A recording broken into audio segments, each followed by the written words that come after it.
नमस्कार, खरी खरी लेकर हाजिर हूं मैं राजीव। तो प्रधानमंत्री नरेंद्र मोदी आज एक अरसे के बाद अपने संसदीय क्षेत्र वाराणसी पहुंचे। वाराणसी में उन्होंने बहुत कुछ किया है, उसका जिक्र हम करेंगे। ये उनका 27वां दौरा था।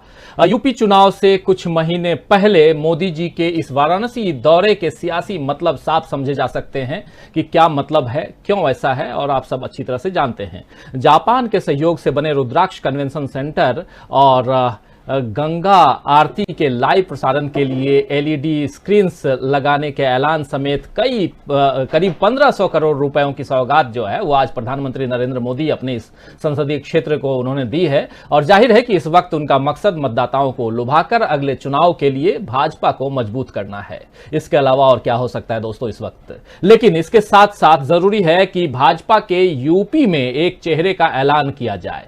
पिछले दिनों योगी जी की शीर्ष नेतृत्व के साथ तनातनी की खबरों के बावजूद संकेत यही है कि योगी ही यानी कि योगी आदित्यनाथ ही यूपी के भाजपा के जो चेहरा यूपी में होंगे वो साफ यहां दिखाई दे रहा है, और साथ साथ मुख्यमंत्री का चेहरा भी वही होंगे। मगर आज वाराणसी दौरे पर मोदी जी ने जिस तरह अपने भाषण में योगी जी की तारीफों के कसीदे पढ़े हैं, उससे भी यही लग रहा है कि भाजपा अपनी अंदरूनी खटपट की खबरों को जो है वो निकाल करके और मिठास की परत उस पर दिखा रही है, ताकि जनता के बीच कोई गलत संदेश न जाए। जो कि पहले खबरें आ रही थी वो खबर न दे करके अब खबरें यही आए कि सब कुछ दोनों के बीच ठीक है, यानी मोदी जी और योगी जी दोनों अपनी अपनी राह पे हैं, लेकिन दोनों के बीच जो मिठास है वो बनी हुई है। तो आज इसी बात पर खरी खरी में चर्चा करेंगे और कि आखिर मोदी जी की वाराणसी या काशी यात्रा के असल मकसद क्या हैं। क्या ये केवल अपने संसदीय क्षेत्र की जनता से भेंट थी, या इस मुलाकात के पीछे चुनावी लाभ लेने की, फायदा लेने की कोशिश थी, भाजपा की रणनीति थी। और इस पर खरी खरी चर्चा के लिए हमारे साथ 3 पत्रकारों, वरिष्ठ पत्रकारों का पैनल मौजूद है। आइए सबसे आपका परिचय कराऊं। हमारे साथ मौजूद हैं वरिष्ठ पत्रकार अनुराग चतुर्वेदी जी। अनुराग जी, आपका स्वागत करता हूं इस कार्यक्रम में। स्वागत करता हूं हमारे एग्जीक्यूटिव एडिटर, कार्यकारी संपादक जयशंकर गुप्त जी का, और स्वागत करता हूं हमारे ऑनलाइन एडिटर अमलिंदु उपाध्याय जी का। आप तीनों का इस कार्यक्रम में स्वागत है। और स्वागत है तमाम हमारे दोस्तों, साथियों, शुभचिंतकों का जो इस वक्त तक हमारे इस कार्यक्रम में, लाइव कार्यक्रम में जुड़ चुके हैं या जुड़ने वाले हैं। आप सब जानते हैं कि आज प्रधानमंत्री नरेंद्र मोदी काशी के दौरे पर थे, वाराणसी के दौरे पर थे, और उन्होंने जो कुछ भी वहां किया, सौगात देना या आपके ही टैक्स, आपके ही पैसे से कुछ परियोजनाओं का वहां उद्घाटन करना या शिलान्यास करना या उसकी घोषणा करना, ये सब आप जानते हैं। आजकल सौगात नाम का एक शब्द जो है वो चस्पा कर दिया जाता है, हालांकि हम लोग बड़े इसके खिलाफ रहते हैं। और आगे जब हम चर्चा बढ़ाएंगे, हमारे तीनों साथी इस पर भी चर्चा करेंगे। लेकिन प्रधानमंत्री नरेंद्र मोदी ने अपने भाषण में बहुत सारी बातें कही हैं और उसको भी थोड़ा बहुत देखेंगे। अपने भाषण की शुरुआत उन्होंने भोजपुरी भाषा से की है। उन्होंने 3 पंक्तियां भोजपुरी में बोली। पीएम ने कहा, लंबे समय बाद आप सब लोगन से सीधा मुलाकात के अवसर मिलल हो। काशी के सभी लोगन के प्रणाम। हम समस्त लोग के दुख हरे वाले भोलेनाथ माता अन्नपूर्णा के चरण में भी शीश झुकावत हुई हई। तो ये भोजपुरी हालांकि थोड़ा सा मिक्स है, बिहार की भोजपुरी, उत्तर प्रदेश की भोजपुरी, और अलग अलग एरिया में थोड़ा थोड़ा चेंज होता है, चीजें रहती हैं। लेकिन प्रधानमंत्री का आपने देखा है कि जहां जिस एरिया में जाते हैं वहां के कुछ शब्द, वहां के कुछ सेंटेंस बोलने की कोशिश करते हैं। भोजपुरी में भी आज उन्होंने कहा है। तो भोजपुरी में इस संबोधन के सियासी मायने क्या है ये भी समझने की कोशिश करेंगे। और सीधे आना चाहूंगा हमारे वरिष्ठ पत्रकार, हमारे साथी अनुराग चतुर्वेदी जी आपके पास, कि मोदी जी पूर्वांचल पर अभी से भाजपा के वोट पक्के करने में लग गए हैं, ऐसा लग रहा है। एक लंबे अरसे के बाद, 8 महीने बाद पहुंचते हैं। अभी पिछले दिनों बनारस में खूब बारिश हुई थी और कहा जा रहा था कि यही क्योटो है जहां नाव चलाने, और जैसे आपने देखा होगा कि खासकर चाहे वो क्योटो हो या चाहे टोक्यो हो, चाहे अगर आप इधर जाएं, यूरोप जाएं, तो वहां शहरों के बीच बीच जो नदियां छोटी छोटी कनाल्स के रूप में चलते हैं और उसमें लोग बोटिंग करते हैं, वही बोटिंग का नजारा कुछ दिन पहले, ये महीने भर पहले की बात है, जब बारिश हुई थी, वही नजारा बनारस का था। लेकिन सब कुछ अब ठीक हो चुका है। मानसून हालांकि है लेकिन फिर भी ठीक हो चुका है, और प्रधानमंत्री एक नए चुनावी ऐलान के साथ कह लें या चुनावी रणनीति के साथ कह लें या एक चुनावी मिशन के साथ आज अपने संसदीय क्षेत्र में उनका पदार्पण हो गया है। ओवरऑल क्या कहेंगे इसको?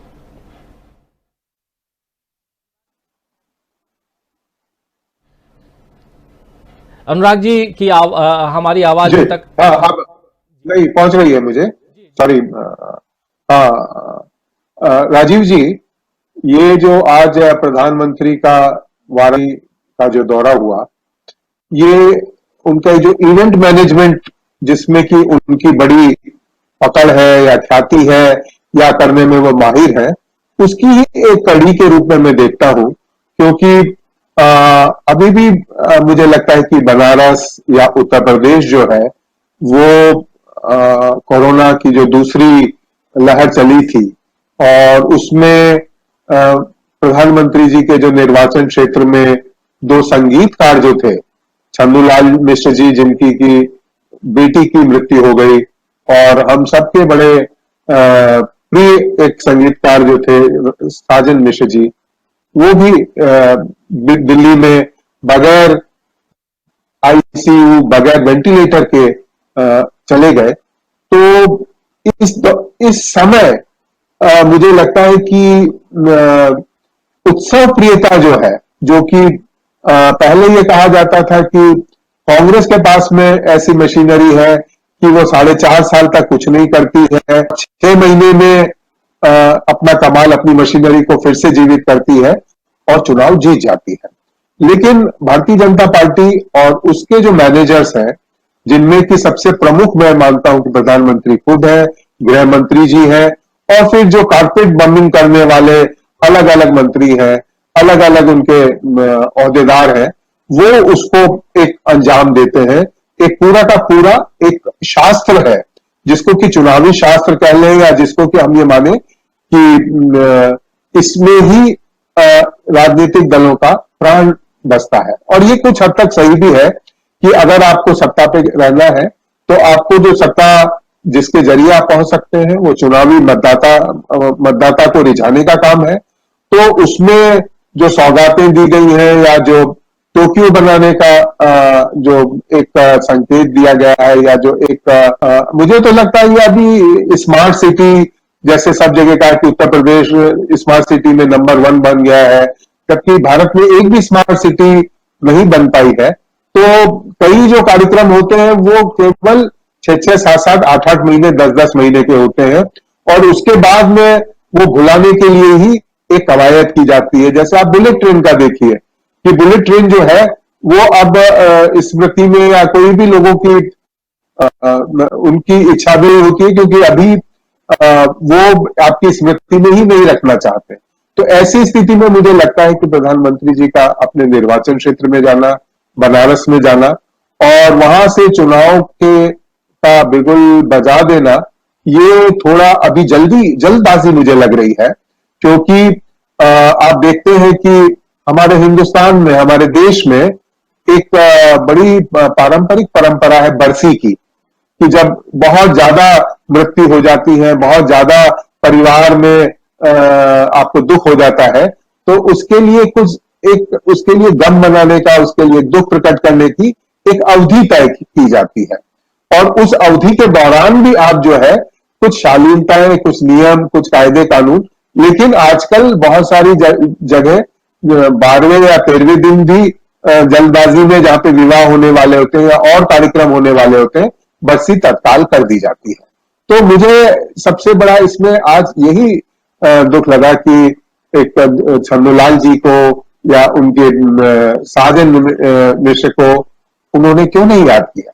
अगर हम किसी भी अपने निर्वाचन क्षेत्र में जाएंगे, और उन्होंने तो उनके मेरा ख्याल है कि जहां तक मेरी को याद आ रहा है कि उनका निर्वाचन पत्र भी उन्हीं लोगों ने हस्ताक्षर से एक अनुमोदित किया था। तो ऐसे में, और ये कहा जा रहा है कि सबसे अच्छा जो दूसरी लहर आई उसमें सबसे ज्यादा उत्तर प्रदेश ने भूमिका निभाई। तो ये मुझे लगता है कि 10-15 मिनट की जो का होता है, या जो गोदी मीडिया या नोएडा का जो मीडिया सेंटर्स है, उनमें एक चमक लाने के लिए ही होता है। फिर धीरे धीरे आप देखते हैं कि लोगों के मन से वो चीज उतर जाती है। क्योंकि अभी भी उत्तर प्रदेश में योगी जी और मोदी जी का जो द्वंद्व है वो बहुत रूप में विद्यमान है, और एक नए राजनीतिक शास्त्र के, नए राजनीतिक दर्शन के रूप में योगी जी एक मोदी जी को चुनौती देते हुए लग रहे हैं। तो ये कुछ कुछ अभी आप देखिएगी कि अडवाणी जी और मोदी जी वाली तो ये द्वंद नहीं है, लेकिन ये उसके का एक विस्तार है जिसमें कि हमें लगता है कि ये भी जो कमान है वो कौन संभालेगा चुनाव की, इसके बारे में आज प्रधानमंत्री ने ये कहा कि जो बनारस है, जो कि उत्तर जयशंकर जी ज्यादा जानते हैं उसकी भौगोलिक राजनीति का, लेकिन मुझे लगता है कि ये जो है बहुत सारा, ये उत्तर प्रदेश का हृदय है और हर हर महादेव के नारे लगाना, हर हर जो धार्मिक उन्माद जिसके लिए कि भारतीय जनता पार्टी विख्यात है, तो कहीं ऐसा ना हो कि धार्मिक उन्माद वाले जो मुद्दे हैं उसको और अग्नि देने का काम एक प्रशासनिक तंत्र पे बैठा हुआ हमारा सर्वोच्च नेता करे। जी राजीव जी। जी, बहुत सारी बातें आपने कही हैं और बहुत महत्वपूर्ण बातें आपने कही हैं, और उन बातों को विस्तार से आगे भी चर्चा करेंगे। और हमारे साथ दो और खास हमारे साथी मौजूद हैं, जयशंकर गुप्ता जी हैं और अमलेंदु उपाध्याय जी हैं। और खास बात यह है कि दोनों उत्तर प्रदेश से आते हैं, उत्तर प्रदेश की राजनीति को बहुत नजदीक से जानते हैं। सीधे जयशंकर जी आपके पास आना चाहूंगा। और ओवरऑल हालांकि इसके बहुत दूसरे मायने जो हैं, पॉलिटिकल मायने, उस पर भी चर्चा करेंगे, लेकिन अभी जो उन्होंने जो भाषण के जो उनके अंश हैं प्रधानमंत्री नरेंद्र मोदी के, उन अंशों को निकाल करके उसी पे थोड़ी सी व्याख्या समीक्षा कर रहे हैं हम अभी। और आगे जैसे जैसे बढ़ेंगे और हमारे साथ जो साथी जुड़े हुए हैं, आप लोग भी लगातार कमेंट लिख रहे हैं। और प्रकाश बाबू श्रीवास्तव लिख रहे हैं कि मोदी जी ने हमेशा नेकी कर दरिया में डाल वाली कहावत को लेकर के काम करते हैं। इसके अलावा और भी असलम चिश्ती भी हैं। तमाम साथी जुड़े हुए हैं जो अपने विचार यहां रख रहे हैं। आप लोग अपने विचारों को रखिए और इस चर्चा को जैसे जैसे हम आगे बढ़ाएंगे आप लोगों के विचारों पर भी हम बात करेंगे। मोदी जी ने अपने भाषण की शुरुआत में ही आज कोरोना की दूसरी लहर की बात भी की है और इस दौरान यूपी के सीएम योगी आदित्यनाथ की खूब पीठ थपथपाई है। उन्होंने कहा कि देश का सबसे बड़ा प्रदेश, जिसकी आबादी दुनिया के दर्जनों बड़े बड़े देशों में भी से भी ज्यादा हो, वहां कोरोना की दूसरी वेव यानी दूसरी लहर को जिस तरह से संभाला गया, वैसे दूसरी लहर के दौरान यूपी ने जिस तरह कोरोना संक्रमण को फैलने से रोका, वो अभूतपूर्व था। यानी कि दूसरे जो देश हैं वो लोग नहीं संभाल पाए और यूपी ने संभाला है। वरना यूपी के लोगों ने वो दौर भी देखा जब दिमागी बुखार जैसी बीमारियां जो हैं, यानी कि इंसेफ्लाइटिस जिसे कहते हैं, वैसी बीमारियों का सामना भी करने में कितनी मुश्किल आती थी। लेकिन इस कोरोना की दूसरी लहर को जिस प्रकार योगी सरकार ने संभाल लिया है, यह अपने आप में काबिले तारीफ है। यह कहना था प्रधानमंत्री नरेंद्र मोदी का। कोरोना को रोकने के लिए मोदी जी चाहे यूपी सरकार को जितनी शाबाशी दे दें, लेकिन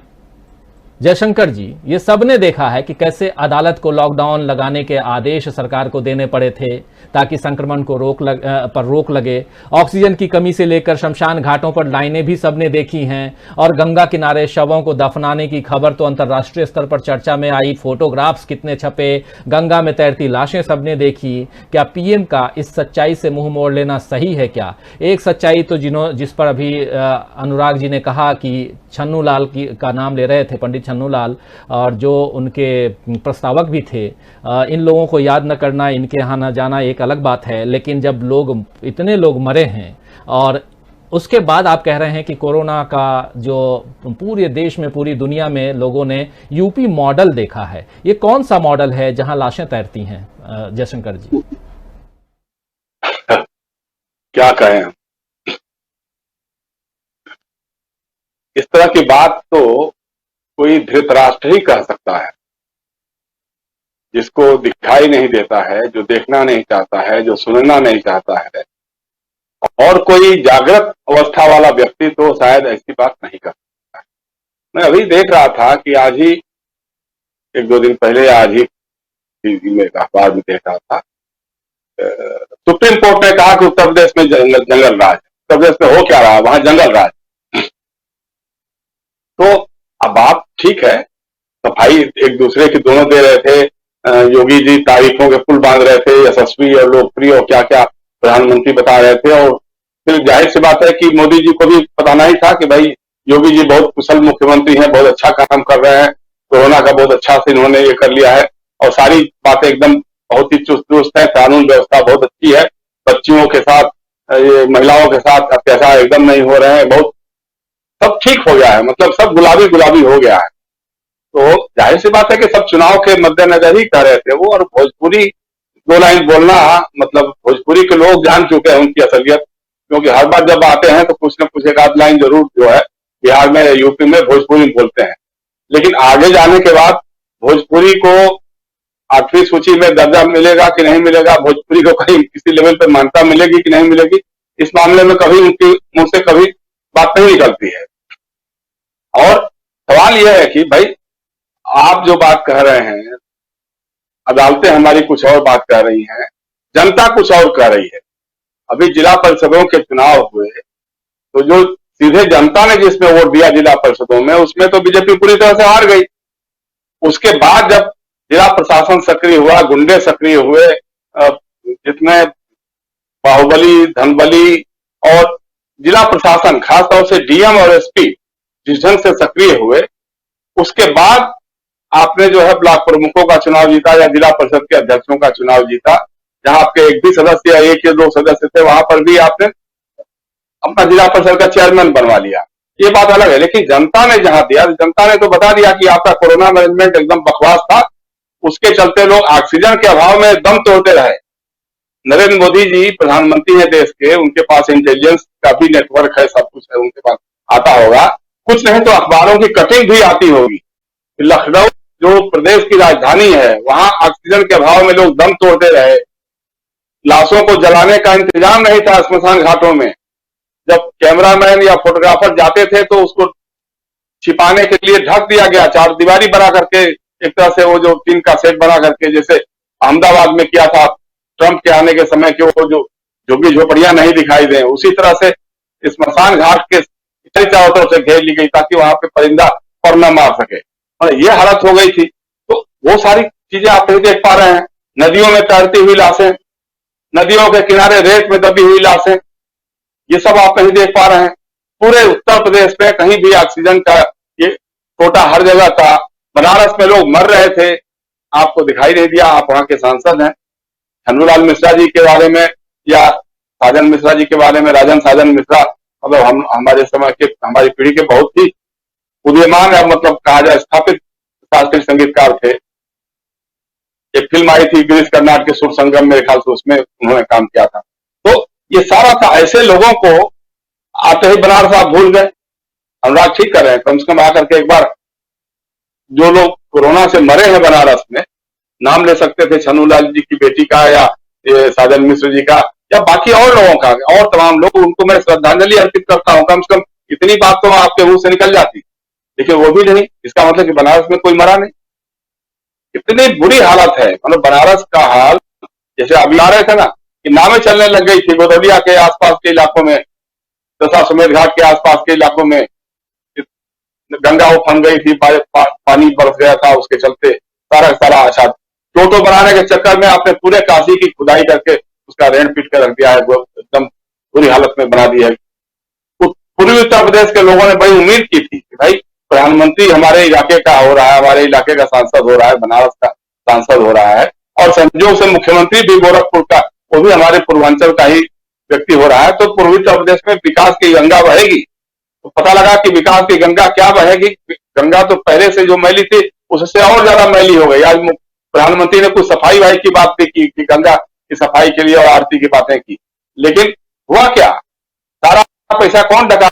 जहां हम बता रहे हैं कि जहां पे लंका से पहले इनका जो प्रधानमंत्री का जो कार्यालय है, बनारस का जो स्थानीय कार्यालय है, उसके बगल में जो नाला है, इतना गंदा नाला है कि उसको जब भी आते हैं उसको ढक दिया जाता है, ढक करके रख देते हैं लोग कि साहब कहीं दिखाई न दे जाए, या कहीं मीडिया वाले आकर के उस पर कोई कैमरा न चला दें। तो ये हालत हो गई है कि पूरे उत्तर प्रदेश का हाल इतना बुरा है। अब आप जो कह रहे हैं प्रधानमंत्री जी, मतलब शर्म तो कुछ, जरा सा भी कुछ शर्म बची हो तो उसके बारे में सोचना चाहिए।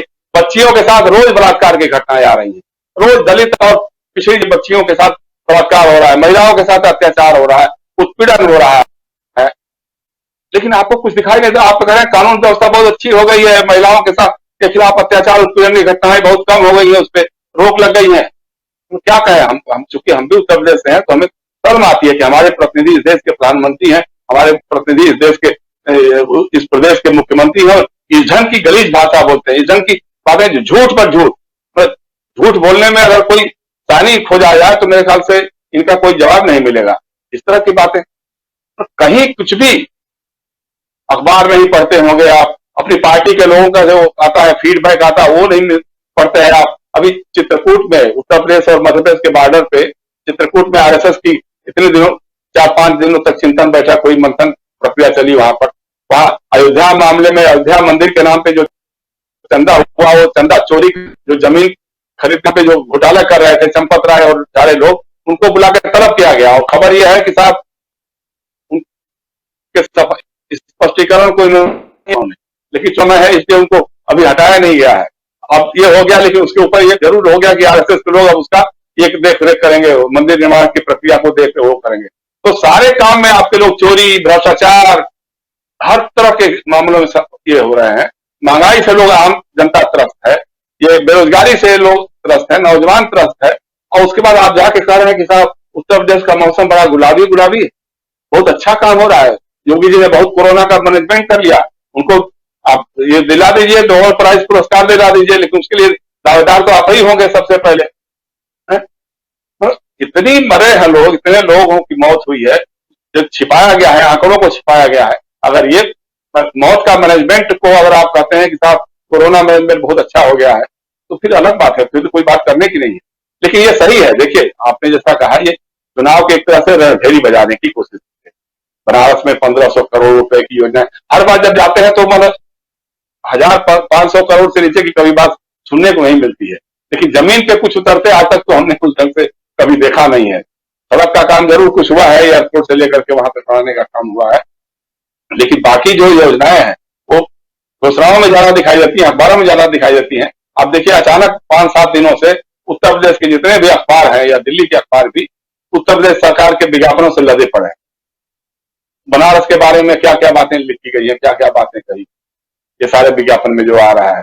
तो विज्ञापनों से और बयानों से और भाषणों से अगर उत्तर प्रदेश का मौसम गुलाबी नजर आता है तो आप देखिए प्रधानमंत्री जी, हमको कोई तकलीफ वाली बात नहीं है। आपकी पार्टी की है, आपकी पार्टी सरकार है, आपकी पार्टी के नेता मुख्यमंत्री हैं, उन्हीं के नेतृत्व में आपको चुनाव लड़ना है। आज आपने इतना तो साफ कर ही दिया है। हालांकि ये काम मुख्यमंत्री आदित्यनाथ ने बेबूते किया है, आपने तो चाहा कि उनको बदल दें या उनको अर्दम में लाए, उनको दबाव में लाए, लेकिन उस दबाव से वो निकल गए, तो ये बात तो तय हो गई है। लेकिन असल बात वही है कि जनता इसको किस रूप में देखती है। 3 जज होते हैं, एक जैसे मान लीजिए आप पार्टी के नेता है, प्रधानमंत्री हैं, तो आप एक जज हो सकते हैं कि भाई काम हमारा मुख्यमंत्री कर रहा है कि नहीं कर रहा है, तो आपने सर्टिफिकेट दे दिया। दूसरा जज जो है अदालतें होती हैं, अदालतें लगातार उत्तर प्रदेश सरकार के खिलाफ जारी कर रही है, फैसले दे रही है लगातार। आज जैसे मैंने अभी कहा कि अभी आज मैंने देखा है जो सुप्रीम कोर्ट ने कहा उत्तर प्रदेश में जंगल राज है। और तीसरा जनता का, अब जनता का फैसला 6-7 महीने में आने वाला है।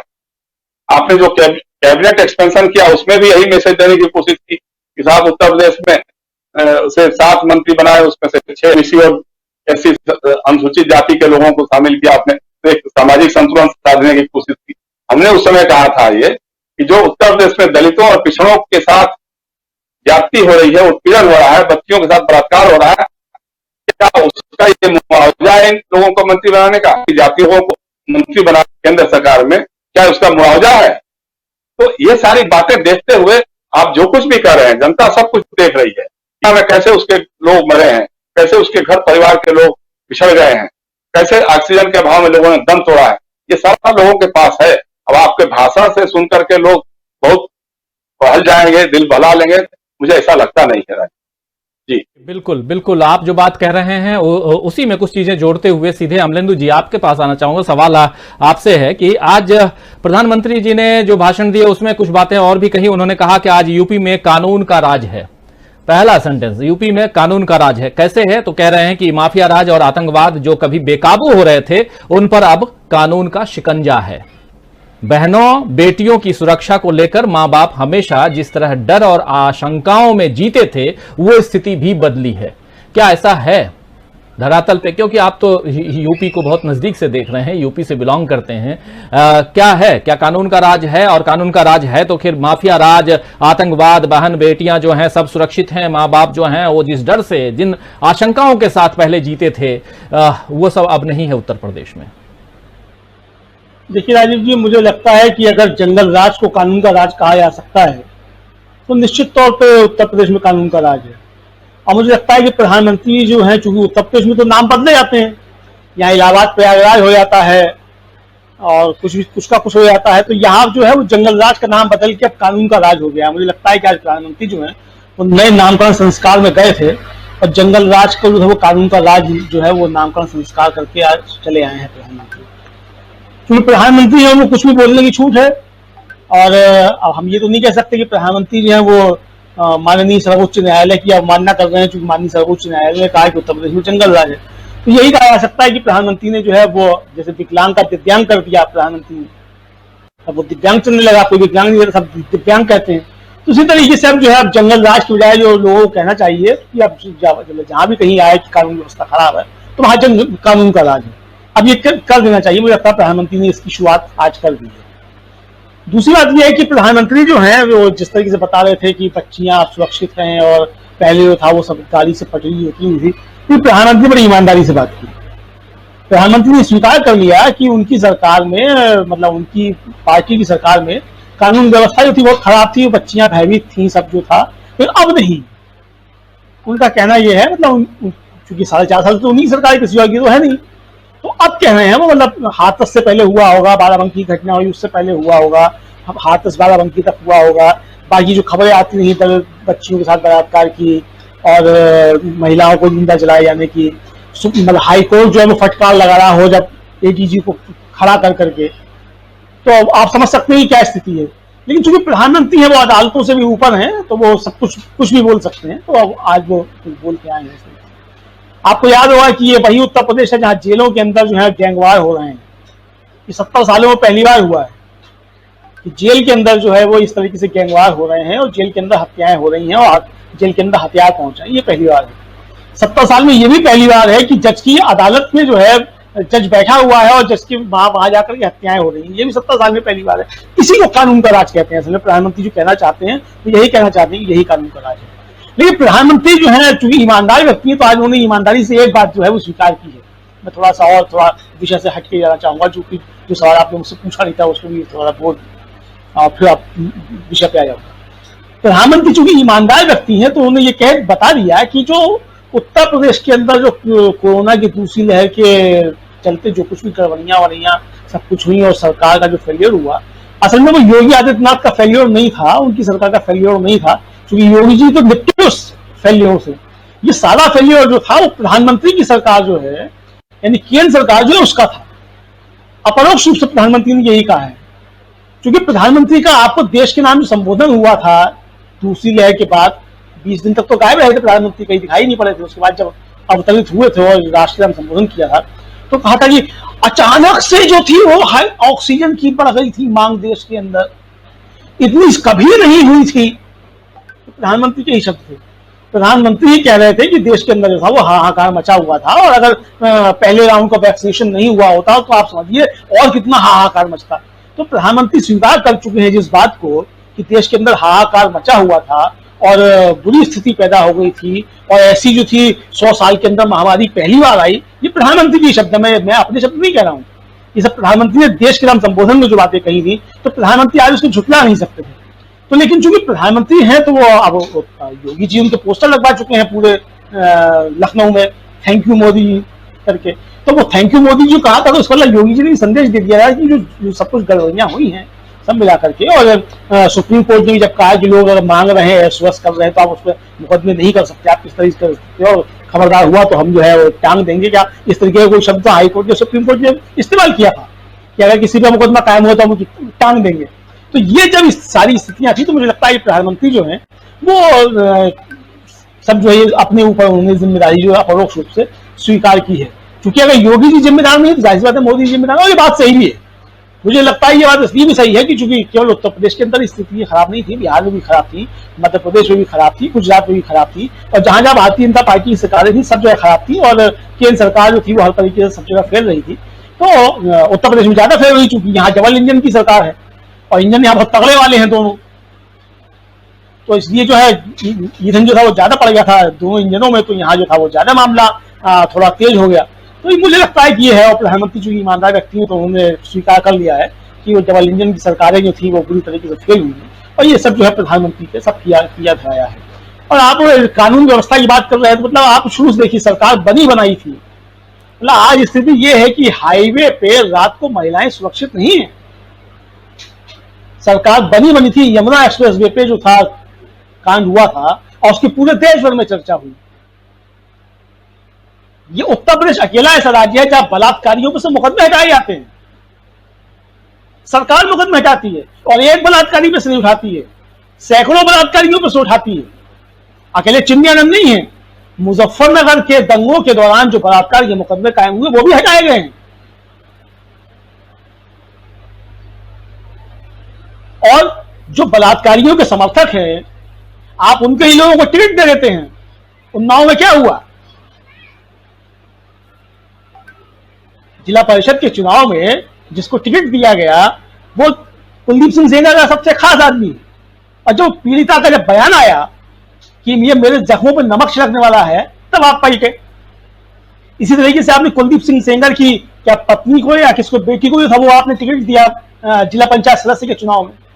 तो यानी ये सरकार जो है बलात्कारियों के साथ सीना ठोक के खड़ी हुई,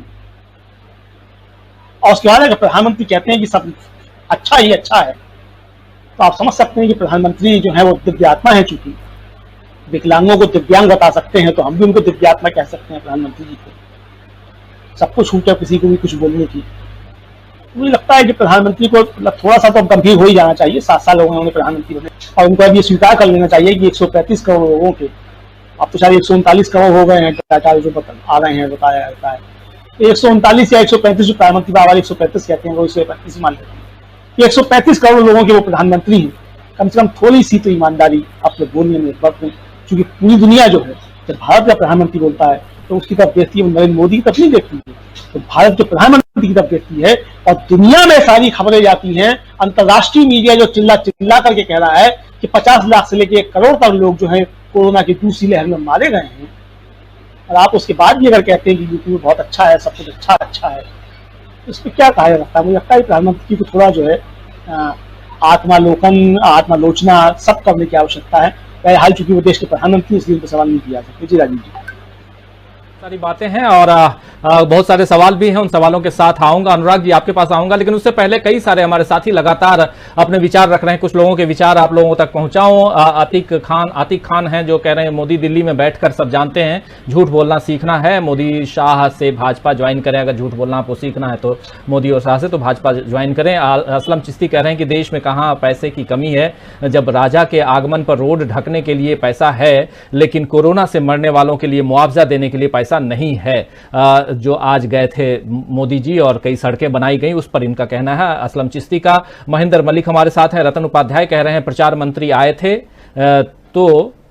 तो थे पर बुलेट ट्रेन से नहीं आए, बुलेट ट्रेन का इंतजार है लोगों को। बुलेट ट्रेन की बात रतन उपाध्याय कर रहे हैं। पल्लव भट्टाचार्य हैं जो कह रहे हैं गोदी मीडिया पर लगाम लगाना चाहिए। प्रकाश बाबू हैं जो कह रहे हैं तभी तो घड़ियाली आंसू बहाए थे।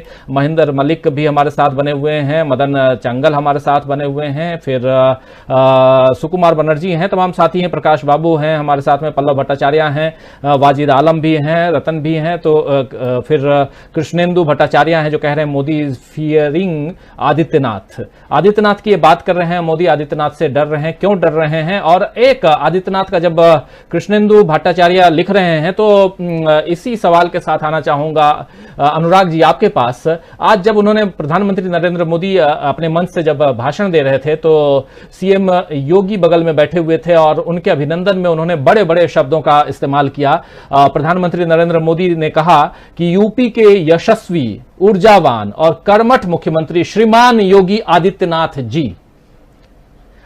ये इतना इसलिए मैं कोटेड बोल रहा हूं क्योंकि आज से ठीक लगभग एक महीना 10 दिन पहले, बिल्कुल एक महीना 10 दिन पहले, जब योगी आदित्यनाथ का जन्मदिन था यानी 5 जून को, तो ये बात आ रही थी, ये खबर उठी कि प्रधानमंत्री नरेंद्र मोदी ने जन्मदिन की बधाई नहीं दी योगी आदित्यनाथ को। ये एक महीने में क्या कुछ बदल गया कि योगी आदित्यनाथ को जो जन्मदिन की बधाई न दे, जिन दोनों के बीच एक अलग तरह की, मतलब क्या कहें उसको, क्या शब्द दें, शब्द नहीं सूझ रहे हैं मुझे, लेकिन एक अलग राजनीतिक प्रतिद्वंदिता दिखाई दे रही थी। और आज देख रहे हैं कि 1 महीने 10 दिन बाद प्रधानमंत्री नरेंद्र मोदी उनके योगी आदित्यनाथ के लिए बड़े बड़े शब्द बोल रहे हैं। आखिर क्यों? क्या योगी आदित्यनाथ, अब थोड़ा सा इस पॉलिटिकल उस पर आना चाहूंगा, क्या योगी आदित्यनाथ ने उत्तर प्रदेश में, अनुराग जी, उत्तर प्रदेश में योगी आदित्यनाथ ने अपना कद मोदी जी से बड़ा कर लिया है? मुझे लगता है कि जो आपने यशस्वी और ये जो अलंकरण की बात कही, ये भारतीय जनता पार्टी के नेताओं में हिंदी के उच्च शब्दों का प्रयोग करना, जो कि आजकल अब लोग बात भूल गए हैं, उसमें वो माहिर है। और अगर आप निशंक जी, जो कि हमारे शिक्षा मंत्री थे और जो साहित्यकार भी थे, कहानीकार भी थे, उनके ट्वीट अगर आप रोज पढ़ें, या और भी मंत्रियों के जो रिट्वीट होते हैं या उनके टूल बॉक्स में जो उनको ट्वीट दिए जाते हैं, तो उनके अगर शब्दों का आप डिडक्शन करें, उनका एनालिसिस करें, तो 30 या 40 शब्द ऐसे हैं जो कि उनकी राजनीतिक शब्दावली में प्रमुख रूप से है। और हर राजनीतिक दल का अगर आप देखेंगे तो उसका भाषा का जो ज्ञान है वो उसी के आसपास घूमता है।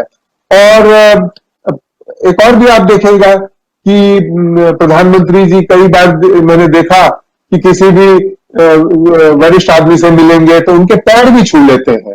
तो ये जो बहुत सारी ब्राह्मणवादी जो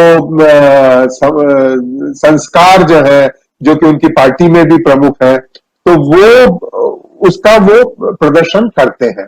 और इसके साथ साथ आप देखिएगा कि योगी जी भी जो है वो भी अपने, और राजनीति में तो यही होता है कि आपके मन में कितनी भी कटुता हो, कितनी भी शत्रुता हो, लेकिन उसका सार्वजनिकरण नहीं करना।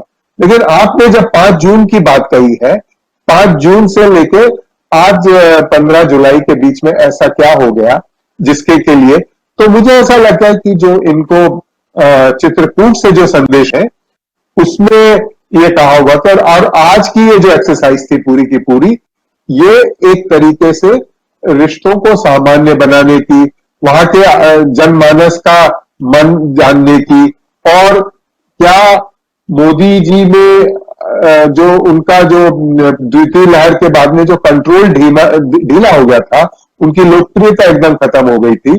तो आप इसमें देखेंगे कि हर्षवर्धन को या प्रकाश जावड़ेकर को या कानून मंत्री को जब निकाला या निशंक जी को निकाला, तो इसमें की सारी चीजें अभी भी मेरे हाथ में है, ये वो बार बार ये दिखाते हैं।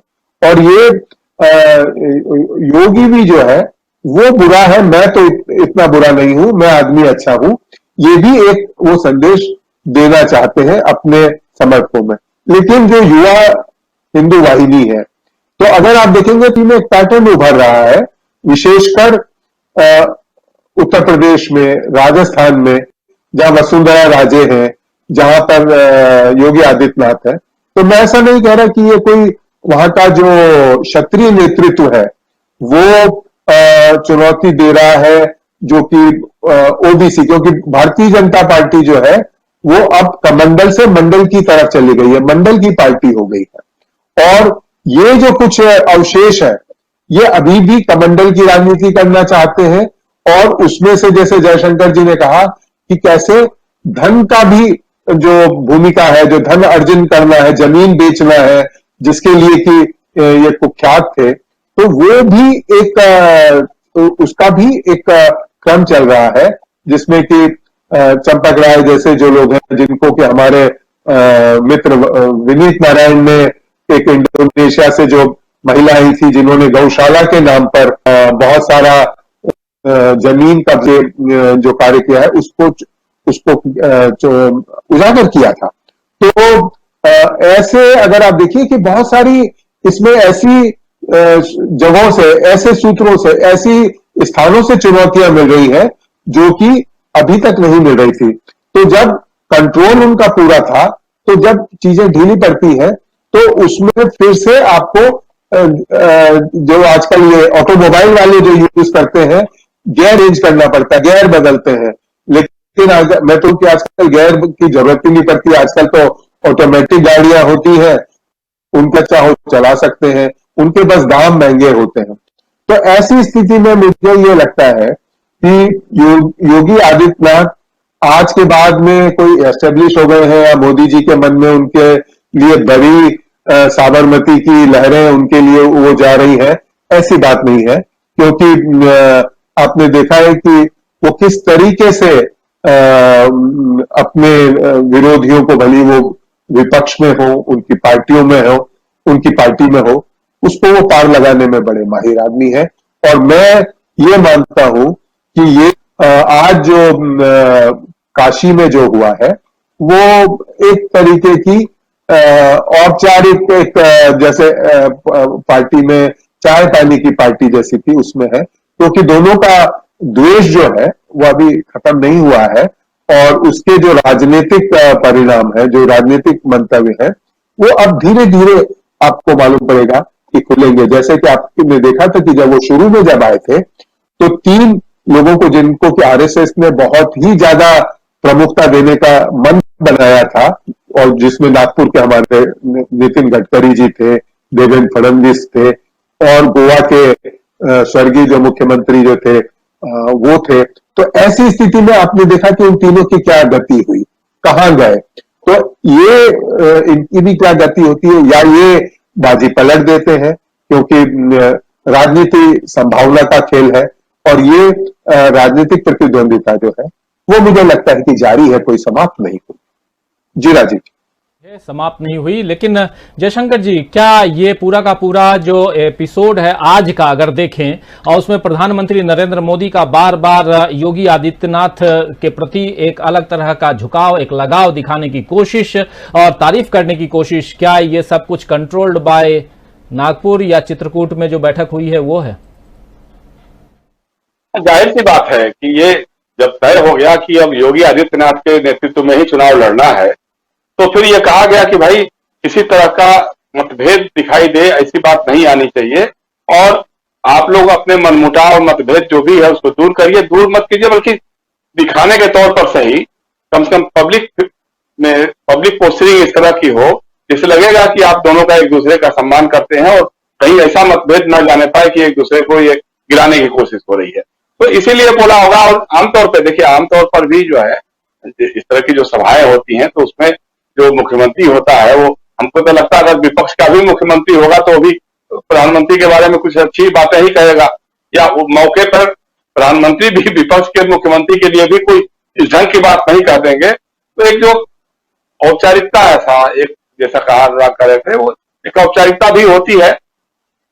लेकिन बात तो यही है कि भाई जिन बातों को लेकर के जो बातें चली थी 1-1.5 महीना पहले कि साहब मोदी जी योगी जी को अपना एक थ्रेट परसेप्शन, थ्रेट मानते हैं कि अगर मान लीजिए योगी आदित्यनाथ के नेतृत्व में भारतीय जनता पार्टी चुनाव जीत जाती है और बड़े बहुमत से जीत जाती है, तो जाहिर सी बात है कि अगली बार हिंदुत्व का पोस्टर बॉय योगी आदित्यनाथ ही होंगे, फिर नरेंद्र मोदी को होने की जरूरत नहीं है, क्योंकि उनके नेतृत्व में पश्चिम बंगाल आप बुरी तरह से हार चुके हैं। हालांकि वहां योगी आदित्यनाथ भी गए थे, ये बात नहीं है, लेकिन एक जो ये माना जाएगा आरएसएस की थियरी और थिंकिंग जो भी रही है कि भाई विकल्प क्या है, हमारे पास कौन सा विकल्प है जो हमको चुनाव जिता सकता है। आडवाणी नहीं चले, राजनाथ नहीं चले, तो चलो नरेंद्र मोदी पर दाव लगाएं। नरेंद्र मोदी का दाव चल गया तो फिर नरेंद्र मोदी है, और अगर लगेगा कि नहीं साहब अभी का मामला इनके हाथ से चीजें निकल रही हैं और जो कहा था वो कर नहीं पा रहे हैं, या एक इमेज खराब जा रही है दुनिया भर में, जो अखबारों में या जितने भी मीडिया के माध्यम है उसमें जो जगहसाई हो रही है भारत की और भारत के प्रधानमंत्री की, उसको देखते हुए अगर लगता है कि नहीं साहब किसी और से बात बन सकती है और योगी आदित्यनाथ ज्यादा करके आगे बढ़ सकते हैं और हिंदुत्व की बातें, हिंदू राष्ट्र की बातें जो है करेंगे तो वो एक अलग मैसेज जाएगा। तो इसलिए ये थ्रेट परसेप्शन तो है उनके दिमाग में कहीं ना कहीं है, और योगी जी को भी इस बात का है एहसास है कि मोदी जी कतई नहीं चाहेंगे कि बड़े मेजॉरिटी से जीत करके भारतीय जनता पार्टी उत्तर प्रदेश में आए। तो कहीं ना कहीं ये दोनों में तो चल रहा है। और दूसरा बात यह है कि जो अनुराग कह रहे थे वो एक दिखावा भर है, जो कमंडल से मंडल की बात है। अभी आप देखिए कि जो चित्रकूट से जो छन करके जो खबरें आ रही हैं किसी किसी अखबार में, कहीं कहीं, हालांकि बहुत ही पाबंदियां लगा दी क्योंकि वहां मीडिया के लोग न पहुंचे, परिंदा पर नहीं मार वाली स्थिति जो है बना दी गई थी कि चित्रकूट में। तो यह हुआ साहब वो चादर और फादर से निजात दिलानी है। एक तरफ आरएसएस के चालक मोहन भागवत, आप सबका डीएनए एक है, और मुसलमानों के खिलाफ जो इस तरह की बातें करते हैं उनको देश छोड़ जाना चाहिए या उनके खिलाफ कार्रवाई होनी चाहिए, वो हिंदू नहीं है, सही माने में हिंदू नहीं है। और दूसरी तरफ जब अंदरूनी बैठक हो रही है आपकी, तो आप चादर का मतलब मुसलमान मान लीजिए और फादर का मतलब क्रिश्चियन मान लीजिए कि अल्पसंख्यकों को इस देश पे अगर रहना है तो दोनों दर्जे का नागरिक बनकर रहिएगा या हमारे रहमो काम पे रहिएगा, और तो फिर आपके लिए यहाँ कोई जगह नहीं। इस तरह का मैसेज दे रहा है।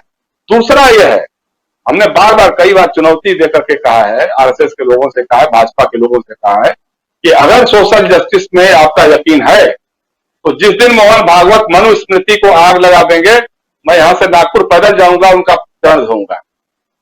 आप आग लगा दीजिए, कहिए।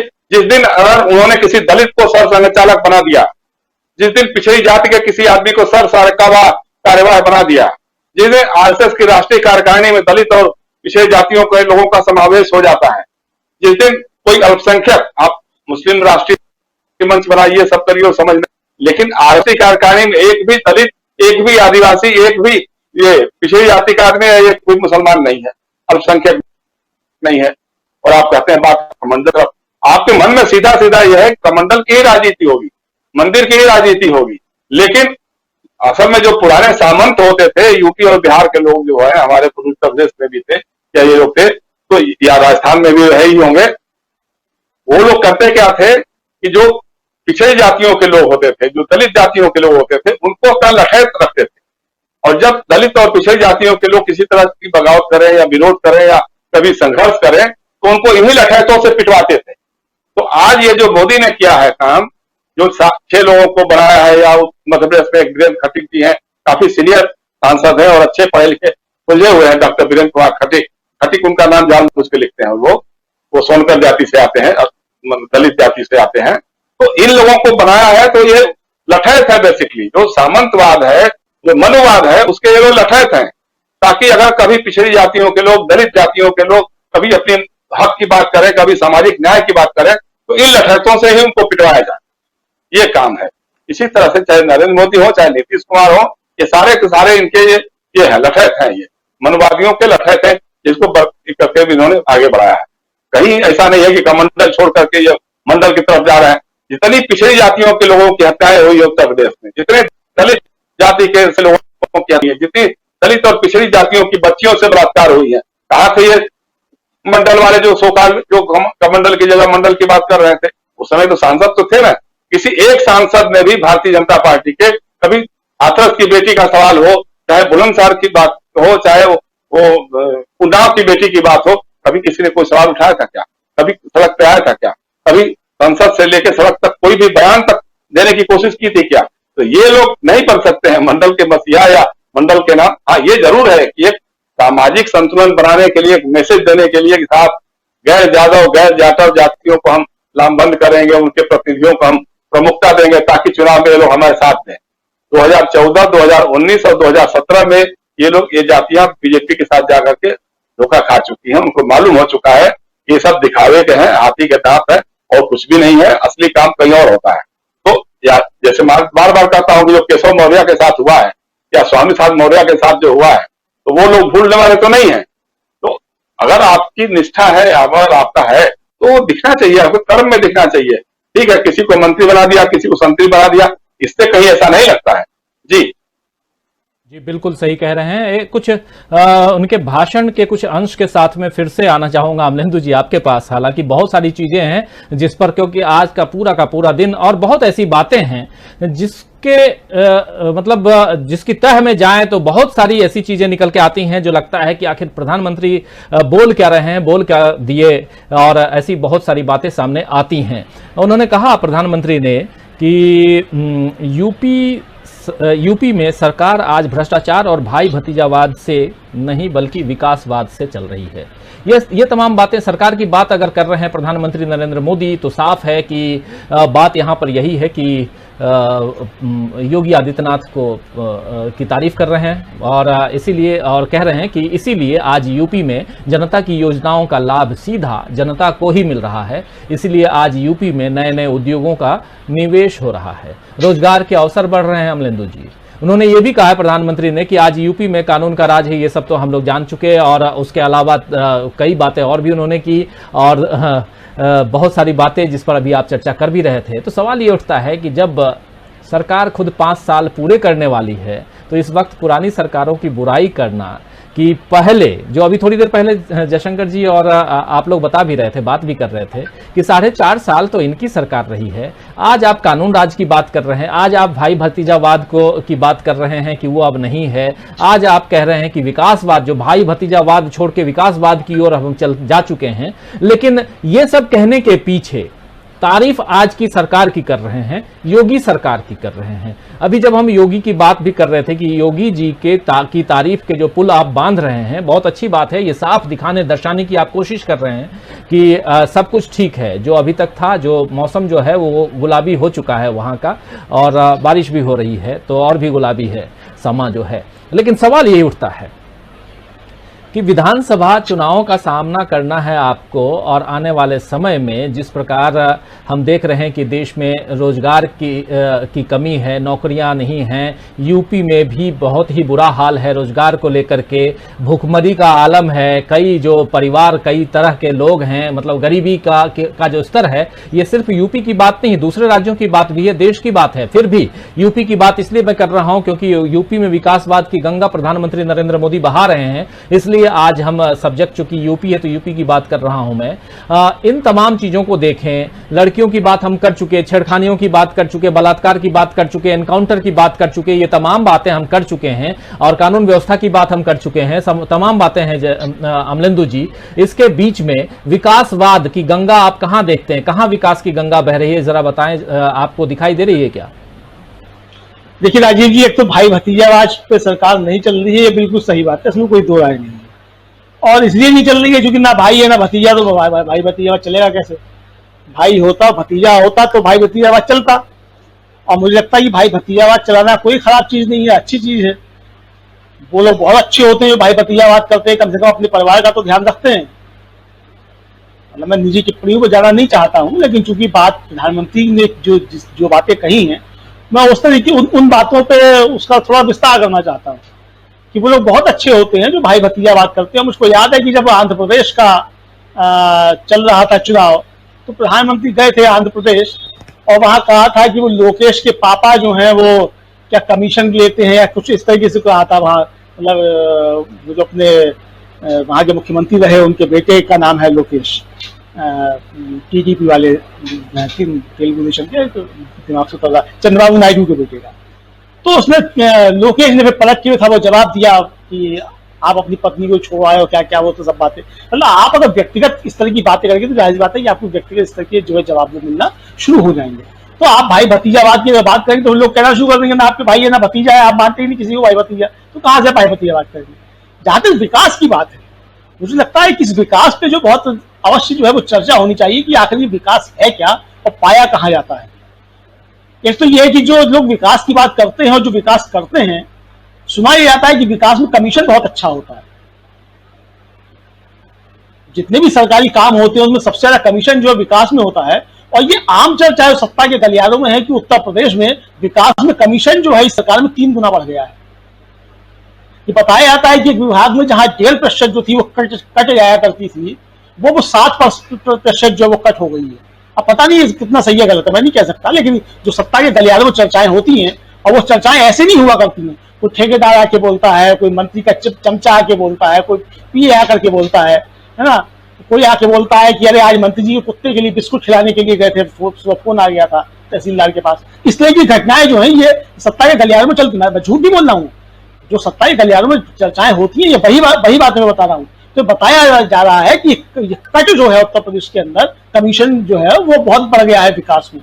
तो प्रधानमंत्री बताएं कि ये विकासवाद जो चल रहा है वो कितने कमीशन पे चल रहा है। मतलब लोग जानना चाहते हैं कि सत्ता के गलियारों में जो चर्चाएं चल रही हैं ये सही है या गलत है। और जिनके भाई भतीजे नहीं है वो तो नहीं करेंगे भाई भतीजावाद, मगर जिनके हैं ऐसे भी तो लोग सरकार में होंगे ना, जिनके भाई भतीजे होंगे तो वो लोग कर रहे हैं कि नहीं कर रहे हैं, प्रधानमंत्री इस बात की जानकारी दे दें। तो मुझे लगता है कि इस पर जो है चर्चा होनी चाहिए।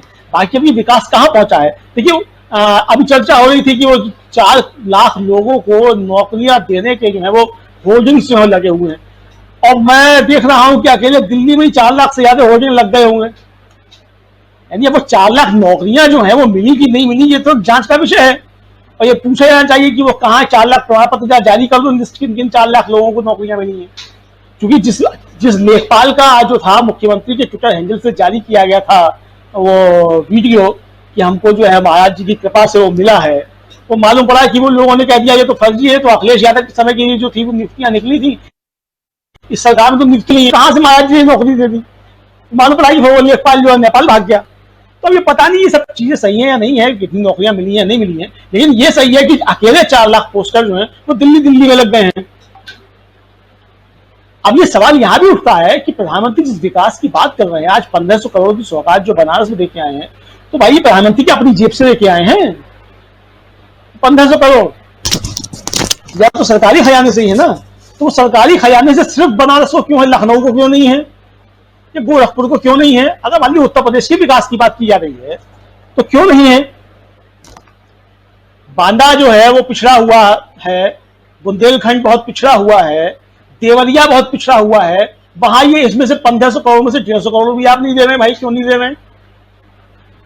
तो आपका निर्वाचन क्षेत्र है तो मतलब प्रधानमंत्री के पद पर बैठ करके भी आप जो है इतना अन्याय करेंगे, ये कैसा विकासवाद है। विकास सिर्फ बनारस का ही होगा, बाकी उत्तर प्रदेश का नहीं होगा। मुझे लगता है कि इसमें भी चर्चाएं होनी चाहिए कि आखिर ये विकास जो है सिर्फ बनारस का ही क्यों हो रहा है, और ये जब चुनाव आ गया है तभी ये 1500 करोड़ की जो है सौगात क्यों दी जा रही है, और जो पिछली जो घोषणाएं कर दी गई थी उन घोषणाओं का क्या हुआ, वो भी मालूम पड़ गया है। अभी जैसे हमारी मित्र ने लिखा कि आएंगे। अब प्रधानमंत्री बताएंगे बुलेट ट्रेन कहां तक पहुंची है, ट्रेन कहां तक पहुंची है। अब जो दिल्ली में पोस्टर लगे हुए हैं कि स्मार्ट सिटी और स्मार्ट प्रदेश जो है वो बन गया है उत्तर प्रदेश, तो भाई आपने 100 स्मार्ट सिटी का वायदा किया था, 7 साल हो गए, तो उन 100 में से एक बता दो जिसका उद्घाटन जो प्रधानमंत्री करे आए हो कि ये स्मार्ट सिटी बन गया। मुझे लगता है कि इस विकास पे जो बहुत चर्चा होने की आवश्यकता है, क्योंकि विकास जो है मुझे लगता है कि इस दौर का, समकालीन दौर का सबसे बड़ा फ्रॉड जो है ये विकास शब्द है, और इस विकास पे जबरदस्त चर्चा होनी चाहिए, क्योंकि विकास सबको प्यारा है। ऐसा नहीं कि मोदी जी को ही प्यारा है या योगी जी को ही प्यारा है, सरकार में जो भी रहता है उसको विकास प्यारा है, और जो सरकार से निकल जाता है उसको भी विकास प्यारा है। वो भी कहता है हमने बहुत विकास किया था, बहुत विकास करेंगे। तो भाई जो लोग सरकार में आज तक आएंगे वो कैसे विकास की बात करें। सवाल तो ये ना कि जो सरकार में आ चुके हैं, जो सरकार से बाहर है, क्या उनको ही विकास करने का अधिकार है, दूसरे लोगों को अधिकार नहीं है। उत्तर प्रदेश के अंदर क्या सपा, बसपा, कांग्रेस और भारतीय जनता पार्टी को भी विकास करने का अधिकार है, ओवैसी जी को नहीं है अधिकार उत्तर प्रदेश का विकास करने का, आम आदमी पार्टी को नहीं है विकास करने का उत्तर प्रदेश में अधिकार, संजय निषाद को नहीं है। तो ये छोटी छोटी पार्टियां हैं, इनको विकास करने का अधिकार नहीं है। तो इस पर चर्चा होनी चाहिए कि विकास जो कर रहे हैं और जो विकास का नारा दे रहे हैं, आखिर विकास किसके दम पे हो रहा है, किसके पैसे से हो रहा है। ये सरकार की जिम्मेदारी है, सरकार विकास करने के लिए पैदा नहीं हुई है, सरकार विकास करने के लिए नहीं चुनी जाती है। सरकार जो है वो शासन को चलाने के लिए चुनी जाती है, सरकार जो है जनता की प्रतिनिधि होती है। सरकार इसलिए होती है कि जो समाज का अंतिम व्यक्ति है उसके दरवाजे तक शासन पहुंचे, उसके दरवाजे तक जो है प्रशासन पहुंचे, सरकार इसलिए होती है। सरकार का काम विकास करना नहीं है, विकास काम करना जो है वो कार्यपालिका का है। आप बैठ के नीतियां बना देंगे, नीतियों को लागू करना सरकारी मशीनरी का काम है, उसमें निगाह रखना सरकार का काम है। तो मुझे लगता है कि इस विकास पर बहुत चर्चा होनी चाहिए, और जो लोग विकास की बात करते हैं तो उनको मान लेना चाहिए आम जनता को कि सबसे ज्यादा फर्जी लोग हैं जो विकास की बात करते हैं, क्योंकि इस दौर में विकास से ज्यादा फर्जी कोई चीज है नहीं राजीव जी। बिल्कुल बिल्कुल। चूंकि समय खत्म हो गया है, लेकिन छोटे छोटे दो आंसर चाहूंगा हमारे दोनों खास मेहमान से, जयशंकर जी से और अनुराग जी आपसे। अनुराग जी, सबसे पहले आपसे पूछना चाहता हूं, जैसे विकास की बात कर भी रहे हैं, क्या अब हम एक नया विकास का मॉडल देखेंगे? जो पहले गुजरात को विकास का मॉडल कहा जाता था, अब क्या काशी या वाराणसी को हम नए विकास का मॉडल देखेंगे? मुझे नहीं लगता कि काशी कोई विकास का मॉडल बन पाएगा, क्योंकि विकास का मॉडल तो अभी वो खुद पार्लियामेंट में बनवा रहे हैं। दिल्ली जो है वहां पर सबसे महंगा विकास का मॉडल जब इतनी मृत्यु हो रही थी तब वो उसको सेंट्रल विस्टा बना रहे हैं। तो ये क्या है कि जैसे अटल जी को लोग बात कहते थे कि वो शेरशाह सूरी टाइप है, उन्होंने खूब सड़कें बनवाई, तो ये शायद इमारतें बनवाते। अगर आप गांधीनगर जाएं, अहमदाबाद जाएं या साबरमती रिवर फ्रंट को देखने के लिए जाए, तो एक बड़ी प्रसिद्ध बातचीत जो है वो ये है कि जब जयप्रकाश जी का आंदोलन चल रहा था तो जो गुजरात के नेता थे उन्होंने ये कहा कि हमने तो जयप्रकाश नारायण जी का नाम नहीं सुना है, क्योंकि हमने तो केवल जेपी सीमेंट का ही नाम सुना था। ये जेपी कौन आ गया? क्योंकि ये जो जेपी सीमेंट था उसी से ही बांध और ये सारी चीजें बनती थी। और जयप्रकाश जी जो थे वो बिहार के और समाजवादी आंदोलन से जुड़े नेता रहे थे, और भारतीय जनता पार्टी वाले अभी भले ही उनके कितने भी यशोगान कर लें लेकिन उनसे वो दूर रहते थे। तो मुझे लगता है कि ये सीमेंट का जो मोह है, ये जेपी से जो उनका मोह है वो अभी भी छूटा नहीं है। उनको जैसे अमलेंदु जी अभी कह रहे थे कि जो सीमेंट में 1.5 से 7.5% जो चीजें हो गई है उस विकास में भी रुचि है। तो ये मुझे लगता है कि ये कोई ऐसा मॉडल नहीं बन पाया है। अभी भी आप देखें तो कहीं पर भी कोई ऐसा कोई स्वरूप नहीं बन पाया है जिसको कि आप ये कह पाए कि ये उनके शासनकाल में हुआ है। जी जी जयशंकर जी, दो बातें यहाँ उभर कर आती हैं जब हम खासकर उत्तर प्रदेश की बात करते हैं। तो एक तरफ योगी आदित्यनाथ अपने मॉडल, अपने हिसाब से, अपने अंदाज में काम करने में माहिर हैं, वही कर रहे हैं। दूसरी तरफ मोदी जी 8 महीने बाद जब पहुंचे हैं आज वाराणसी में, तो वहां पर जिस विकास की हम बात कर रहे हैं, या जो अभी सवाल मैं लेकर के आया था अनुराग जी के पास में कि क्या गुजरात के बाद अब वाराणसी को हम विकास मॉडल के रूप में देखेंगे। और इस वक्त जब जो लखनऊ के लिए बात होनी चाहिए थी, या बात जो है गोरखपुर के लिए होनी चाहिए, दूसरी जगह के लिए होनी चाहिए थी, वाराणसी पर फोकस्ड है क्योंकि प्रधानमंत्री वहां से आते भी हैं। अब क्या एक तो गुजरात और काशी को छोड़ भी दें तो एक विकास पुरुष के दो नाम यहां पे दिखाई दे रहे हैं। एक जो उत्तर प्रदेश में जिनके नाम से चुनाव लड़ेगी बीजेपी, वो है योगी आदित्यनाथ, और दूसरी तरफ जो है प्रधानमंत्री नरेंद्र मोदी। प्रधानमंत्री नरेंद्र मोदी को बीजेपी अभी तक एक मुख्य चेहरा बनाकर के चुनाव लड़ती रही है। उत्तर प्रदेश में आपको ये एक टसल दिखाई दे रहा है आने वाले समय में कि आखिर चेहरा किसको बनाओगे आप, प्रधानमंत्री नरेंद्र मोदी को या योगी आदित्यनाथ को? और अगर दोनों हैं तो फिर वही बात है, वो जो विकास की हम बात कर रहे हैं यहां पर, ये नाम जो है वही एक नाम रूपी विकास है यहां पर। तो ये क्या होगा, क्या लगता है आपको? पहली बात तो ये साफ हो जाना चाहिए कि विकास की अवधारणा का मतलब क्या, विकास की अवधारणा क्या है। देखिए, गुजरात का जो विकास मॉडल था वो तो एक्सपोज हो चुका है मोदी जी के प्रधानमंत्री के बनने के बाद से ही। जो शिक्षा का वहां हाल था, स्वास्थ्य का, जिस तरह से कोरोना महामारी के दौरान पूरा एक्सपोज हो गया, गुजरात हवा से लेकर सूरत तक जो एम्बुलेंस और गाड़ियां सड़क पे खड़ी रहती थी और लाशें जलाने की व्यवस्था नहीं हो पा रही थी, सारा तो पूरी तरह से वो एक्सपोज हो चुका है। अब हमारे समय से जो हम लोग थोड़ा बहुत जो हल्का फुल्का पढ़ाई लिखाई करते हैं, जानते हैं, तो विकास की अवधारणा यह है कि भाई राज्य में आपके कितने विश्वविद्यालय बने, कितने मेडिकल कॉलेज बने, कितने IIT बने, कितने फैक्ट्रीज लगे, कितने उद्योग धंधे लगे, जिसमें लोगों को, वहां के युवाओं को रोजगार मिला हो। तो जो कुछ पुराने समय में, अखिलेश के समय में नोएडा या ग्रेटर नोएडा में जो कुछ हुआ हो, या अमरावती के समय में कुछ हुआ हो, इसके अलावे और कुछ कोई बड़ा काम कोई एक भी IIT बता दीजिए, कोई एक भी यूनिवर्सिटी बता दीजिए, कोई एक भी मेडिकल कॉलेज बता दीजिए जो सरकार ने बनवाए हों। ये कुछ उत्तर प्रदेश का आंकड़ा ही बता दीजिए कि हाँ साहब उत्तर प्रदेश बहुत विकास हुआ है, इतने लाख लोगों को रोजगार मिला, जैसे हम नंदू कह रहे थे ना 4 लाख लोगों का, या एक लिस्ट बना दीजिए कि हाँ साहब इतने लोगों को, इतने इस जिले में इतने लोगों को इतने रोजगार मिले हैं। हाँ, विकास एक जरूर हुआ है।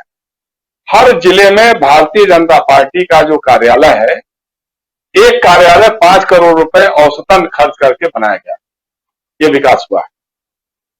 जो आज आप देखिए कहीं भी, हम तो मतलब एक जिले में हम खुद थे जो बनाने के इंचार्ज, जिनके पास पैसा आया था उन्होंने खुद बताया था कि साहब 5 करोड़ का बजट आया है। दिल्ली में जो भारतीय जनता पार्टी का जो कार्यालय है वो किसी 5 सितारा होटल से कमतर नहीं हो सकता, या उसी लग में झंडेवालान का जो RSS का हेडक्वार्टर है वो भी बनाया जा रहा है। ये विकास हुआ है।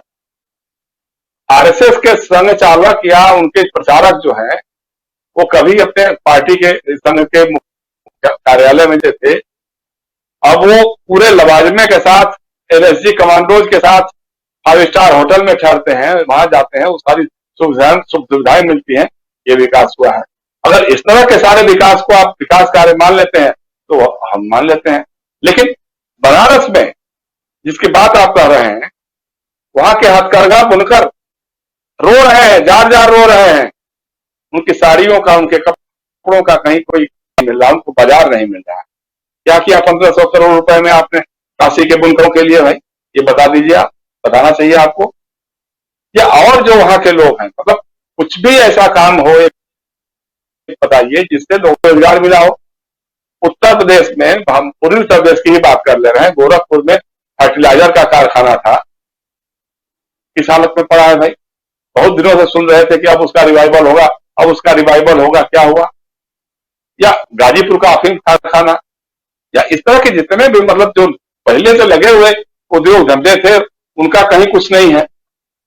कहीं कोई उलझन से कोई यूनिवर्सिटी बन गई हो, तो सरकार ने कुछ हो, तो विकास के हालात तो हमारे हिसाब से तो ये होता है। लेकिन अगर आपका विकास मॉडल वही गुजरात मॉडल करना है जो अखबारों में, तब उस समय हम जब रिपोर्टिंग का काम करते थे तो कई बार मुख्यमंत्री नरेंद्र मोदी जी हम लोगों को भी ले जाते थे गुजरात घुमाने के लिए। वाइब्रेंट गुजरात, हर साल एक ही बात की, इस साल 2 लाख या कितने करोड़ रुपए का निवेश का प्रस्ताव आया है गुजरात में, और अगले साल फिर वही निवेश का प्रस्ताव आता था। वही बड़े बड़े उद्योगपति, वही बड़े बड़े लोग आकर के दिखाई दे जाते थे, और पता लगा कि कहीं कहीं कहीं को लगा उसके नाम पे जमीनें जरूर खरीद ली लोगों ने। पूरा का पूरा समुद्र के किनारे का जितना इलाका था उसको दिखा करके जो बरन लैंड है करके सारे बड़े उद्योगपतियों को आपने जमीनें बेच दी थी। यही सब विकास हुआ था। और आप सोचिए कि कोरोना में जिस ढंग से एक्सपोज हुआ है गुजरात, उसके बाद या उत्तर प्रदेश में जो अभी महीने 2 महीने पहले की बात है भाई, जिस विकास की बात कर रहे हैं प्रधानमंत्री, ऑक्सीजन के अभाव में लोग दम तोड़ दें, इलाज के अभाव में दम तोड़ दें, वेंटिलेटर के अभाव में दम तोड़ दें, इतना पैसा लोगों के पास ना हो कि अपने जो मरे हुए हैं हमारे नियर डियर जो भी थे उनकी अंत्येष्टि कर सके। हिंदू धर्म की बात आप करते हैं, हिंदू धर्म में लोगों का शव जलाते हैं, चिताओं को जलाते हैं, और शवों को आप गंगा नदी में या किसी और नदी में प्रवाहित कर दें, नदियों के किनारे रेगिस्तान रेत में उसको दबा दें। ये कौन सा विकास का मॉडल है भाई? अगर यही विकास का मॉडल है तो माफ कीजिएगा, हम इस विकास को नहीं मानते हैं। ये विकास नहीं, ये RSS छाप विकास होगा, ये मोहरी छाप विकास होगा, जो अखबारों में उसके विज्ञापनों में। भाई अब बनारस को तो स्मार्ट सिटी कर करके आपने बुलाया है ना, क्योटो के नाम पर जो अभी एक महीने पहले आप बता रहे थे, सारे लोगों ने देखा, इससे दुनिया ने देखा था कि जो सोकाल्ड क्योटो है वहां पे गुदविया चौराहा जो सबसे व्यस्ततम चौराहा है, वहां नावें चल रही थी, कितना पानी भर गया था, जल निकासी की कोई व्यवस्था नहीं थी। अभी तक मानसून जब और आगे बढ़ेगा तो फिर क्या होगा पता नहीं है। तो ये सारा का सारा जो इनका ये है वो कागजी है, कागजों पे है, विज्ञापनों में है, और बाकी सतह पे जिससे वहां के लोगों को लाभ मिला हो, रोजगार मिला हो, लगे कि हाँ साहब विकास की किरणें जो है वो गई हैं, पूर्वांचल के गांव में भी गई हैं, ऐसा कुछ तो नहीं दिखाई दे रहा है। तो इसलिए इसको उस ढंग से देखने की बात। अब दूसरा, दोनों का एग्जिस्टेंस एक दूसरे पर निर्भर है। एक जीतेगा तो दूसरे की हालत खराब होगी। तो इसलिए अभी की हालत में यही है कि आरएसएस ने जो संतुलन बना के रखा हुआ, कहा कि भैया नहीं है कि कहीं कोई मतभेद नहीं है, आप मिलजुल करके विकास की बातें करें, चाहे भले ही विज्ञापनों में हो, कागजों में हो, उसी को बोलते रहिए, बताते रहिए। और चूंकि मीडिया के जरिए आपके साथ है, मीडिया का मैनेजमेंट आप जानते हैं अच्छी तरह से, तो एक ही बात बार बार प्रचारित करते रहेंगे, ऐसा काम हुआ है, बहुत बड़ा काम हुआ है, बहुत विकास हुआ है, तो लोगों के दिमाग में जरूर होगा कि हाँ भाई ठीक है, लगता है कि हमारे तहसील में, हमारे शहर में नहीं हुआ, बगल के जिले में हुआ होगा। अब बगल वाले सोचते होंगे कि साहब ठीक है, हो सकता है हमारे यहाँ नहीं हुआ होगा, कहीं और हुआ होगा। तो अगर इस तरह का मैनेजमेंट मीडिया के जरिए अगर आप कर सकते हैं तो कोई शक की बात नहीं है। लेकिन जिस दिन धरातल पे देखा जाएगा, धरातल की बात होगी, तो इसमें यही लगेगा कि 4.5 साल का योगी जी का राज हो, चाहे 7 साल का मोदी जी का राज हो, बयानबाजी के अलावे, जुमले उछालने के अलावे कुछ भी इस धरातल पे दिखाई नहीं दिया। अगर धरातल पे दिखता तो इतनी बड़ी संख्या में लोगों की मौत नहीं होती। आज के अभाव में लोग दम नहीं तोड़ते। जी राजीव, मैं यही कहूंगा। जी बिल्कुल। और ये जो आखिरी सेंटेंस आपका है जयशंकर जी, ये बहुत ही रिमार्केबल कह सकते हैं, इसलिए क्योंकि अभी अभी 2 महीना नहीं बीता है, अप्रैल का महीना और मई का महीना और जून जाते जाते दोस्तों आप सब ने देखा कि इस भारत की क्या स्थिति थी।